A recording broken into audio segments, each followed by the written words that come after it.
Hello YouTube and welcome back, and this is Coding with Glen again. And so in this tutorial we're gonna be looking at loops in detail, and we're gonna be taking you further from the knowledge we left up in module 1, and we're gonna be increasing and building up our knowledge in this tutorial. So we're gonna look at some keywords, that is iteration. This is like the repetitive access of value within a sequence until a condition becomes false. So for example, what we've been seeing in our for statement, and we were iterating through some values there, and also we're going to improve our loops, and that is the kind of implementation you're going to see. As you can see around here, we're looping in Python and printing the value, and we're going to be using the range, and of course introduce the length function that represents the length of a list. We're going to be doing much with these, and taking the power of the list and everything in detail, and the for statement, and we'll, of course, in the latter end we'll bring it all together,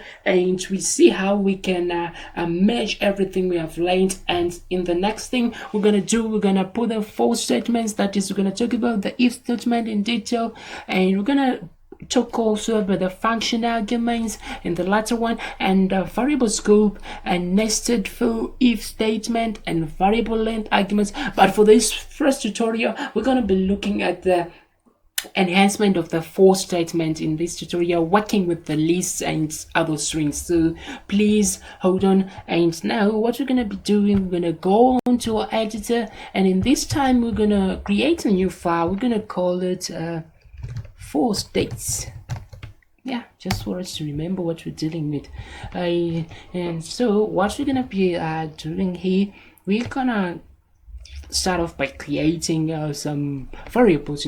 So we have been mentioning about global and local, so we're gonna just say global here. And global variables, these are available for the entire program. Anywhere in the program they can be accessed. And then local variables, they're only local to a certain block of function in which they are defined. For example, when you define the function, that variables you declare in that function, they're only existing until the function is removed from the state in the memory. So that's more of the variables. So all the entire course what I've been dealing with and putting variables here on top, like name equals to Glen, these were entirely global variables. So if you put a variable in a function, it's not accessible anyway, it's accessing the function, so that we would call a local variable. So let's go on and see what we can do in this tutorial and use, let's just say programming, lang. Let's just remove all this thing just to make our texture to lang equals to Python. We're representing the language in Python, and of course what we need to do here, just put a space here to remove this, and what we need today is loop around this. So we're gonna say for x in lang, then we're gonna be printing x. So this is not something new that we have not seen in the last tutorial, but we're just doing it just for you to see and be refreshed in your mind. And then the other thing we're gonna use here an integer here. So we're gonna say total equals 12. Of course. For no, not necessarily, we do not need to do that. We're gonna use the range here. So we're gonna say for x in, we're going to use the range. The range we're going to start from 1 up to 12, but it will of course remove the last digit -1, so it will loop from 1 up to 11. So we're going to print here x, and let's see what happens when we print this.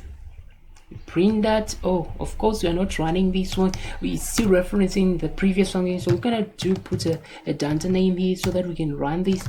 It's equals to data name, and we're gonna pass for now.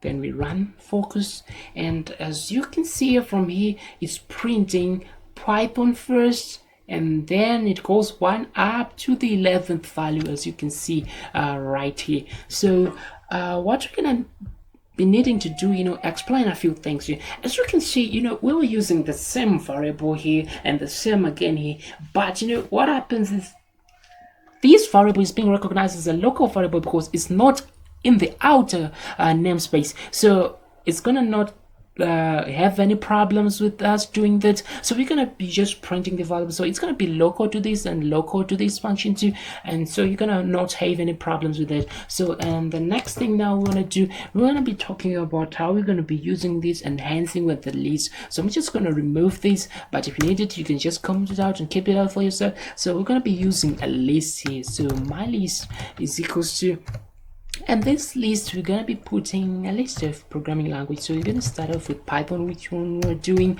and we're gonna look at Kotlin, we're gonna look at Java, and we're gonna look at C++, and we're gonna look at C and the letter A. So this is the content that we're gonna be having in our list. And so what we're gonna be doing here, we're going to loop into that list and see what contents we can get from that list. And of course, here's what we're gonna do in this list. We're gonna say for here x in m list, then we're gonna print x here. Watch what will happen here. Watch what will happen here.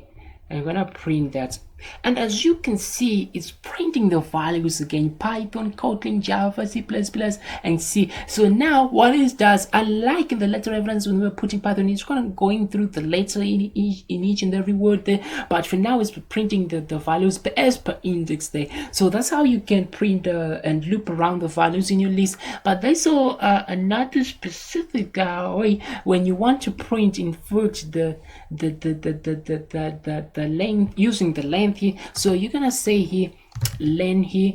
This is just a function that returns the length of something. So we're gonna be returning here an index here. So we're gonna be saying index here. So what we need to do is we're gonna do my list here and index right here. So what it does is it will print off the index within this list as specified index right here, so that you can see it. And let's see what happens when we do that. And we got an int type that is int object is not iterable, and there is our mistake. This is where we did our mistakes. Our mistake is right here when we say the length my list without converting it into an integer type. So we're gonna cast it right here and then close another curly brace here, and let's see what happens when we run this. And index int object not iterable again, so that means we're missing some single thing. And here's the thing we're gonna do, we are gonna put a range here, not an integer. What was I thinking? And that's the power of this, looking up at this thing. I almost said that we're gonna be using an int to classes, but we needed to put a range because we are trying to get a range from where we are printing. And of course we have to run this program, and as you can see now it's printing all the values from the top again, as the same way we're doing. So you can use the range and to gauge the index of a list using the length that is specified there, and then print and then specify the index there. But of course it's a long way, but it's your choice. Of course there may be a situation when you want to use this, but of course it prints the same thing as we did in the above tutorial, like for x in the list itself, then print x. You know, this is more like a shorter way, but of course you can choose the implementation you want. And as you can see, it's printing it double way, Python, C++, Python again. So you can choose anything you may want to do, an implementation you may want. But for now, again, whilst we're still there, we're gonna be looking at how we can manipulate these things in more further. You know, I've been talking about the nested functions here, nested for. I mean, the nested for is like you're gonna be putting a for statement inside another. So what you're gonna be doing here, let's say we want to print continuously print this list for as long as some condition is due to here. So we're gonna say here for x in the range of 1 to 11. What do we need to do? As long as we are still looping here, we want to be printing that continuously, and let's see what happens. So what happens here is we are nesting these for inside this outer for, so you want to mind the indentation here. So let's just run our program and see what happens here. And I'm gonna enlarge this thing, and as you can see, while the condition is true, we are continuously printing the list. So this is the first iteration, we go to the second iteration, and we go on further down to the end of the iteration as we go. So that's like nesting a for statement in there. And so that's more like it. So in our next tutorial, we'll take you further and show you how you can power up these for statement and do some more conditions with them. Thank you. I'll see you in the next lecture.